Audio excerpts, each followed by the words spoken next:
कुनै कारणवश त्यो टिकटक भिडियो बनाए पनि पोस्ट गर्न सकिँदैन। त्यस्तो बेलामा हामीहरूले त्यो बनाएको भिडियोलाई ड्राफ्टमा राख्न सकिन्छ।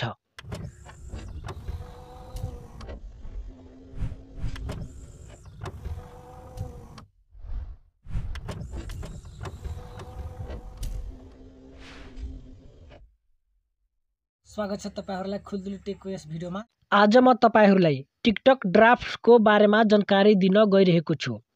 हामीहरूले टिकटक बनाइरहँदाखेरि कुनै कारणवश त्यो टिकटक भिडियो बनाए पनि पोस्ट गर्न सकिँदैन। त्यस्तो बेलामा हामीहरूले त्यो बनाएको भिडियोलाई ड्राफ्टमा राख्न सकिन्छ। यस्तै टेक्निकल सम्बन्धी नयाँ भिडियो हेर्न चाहनुहुन्छ भने हाम्रो च्यानललाई सब्स्क्राइब गरी बेल आइकनमा क्लिक गरी अलमा क्लिक गर्न नबिर्सनुहोला ताकि हामीले अपलोड गर्ने भिडियोको जानकारी सबभन्दा पहिले तपाईसम्म पुगोस्। हामीहरूले टिकटक चलाइरहँदाखेरि कुनै टिकटक भिडियो मन पर्यो र तपाईले त्यो टिकटक भिडियोमा पनि टिकटक बनाउन चाहनुहुन्छ भने त्यस्तो अवस्थामा तपाईले त्यस भिडियोमा टिकटक बनाउनु भयो र त्यस टिकटक भिडियोलाई पोस्ट गर्न सक्नु भएन, कुनै कारणवश पोस्ट गर्न सक्नु भएन। त्यस्तो अवस्थामा तपाईले त्यस टिकटक भिडियोलाई ड्राफ्टमा राख्न सक्नुहुनेछ र तपाईले फुर्सदको समयमा त्यस टिकटक भिडियोलाई अपलोड गर्न सक्नुहुनेछ। टिकटक भिडियो ड्राफ्टमा राख्नको लागि तपाईले टिकटक एप ओपन गर्नुपर्ने हुन्छ र कुनै एउटा भिडियो मन परेको हुनुपर्छ। तपाईलाई त्यो भिडियोलाई चुज गर्नुपर्छ। जस्तो कि मलाई यो टिकटकको भिडियो मन पर्यो र यसमा म आफ्नो भिडियो बनाउन चाहन्छु। यस्तो अवस्थामा तपाईले यहाँ टच गरिदिनु होला। यहाँ टच गरिसकेपछि तपाईले युज दिस साउन्ड यसमा टच गरिदिनु होला। यसमा टच गरेपछि तपाईले आफ्नो भिडियो बनाउनु होला।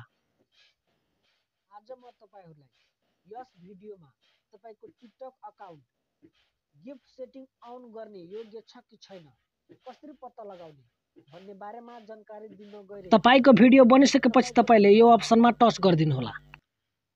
आज म तपाईहरुलाई यस भिडियोमा तपाईको टिकटक बनिसकेपछि तपाईले नेक्स्ट गर्नु होला। अब तपाईलाई फुर्सद छैन यो भिडियोलाई पोस्ट गर्नको लागि भने तपाईले त्यो अवस्थामा यस भिडियोलाई ड्राफ्टमा राख्न सक्नुहुनेछ। ड्राफ्टमा राखिसकेपछि तपाईले अब जस्ट यहाँ टच गरिदिनु होला। जस्ट तपाईहरुलाई बुझाउनको लागि म भनिरहेको छु। जस्तो कि ह्यापी होलीको मैले आफ्नो टिकटक ड्राफ्टमा राखे थिएँ तर होली त बितिसक्यो।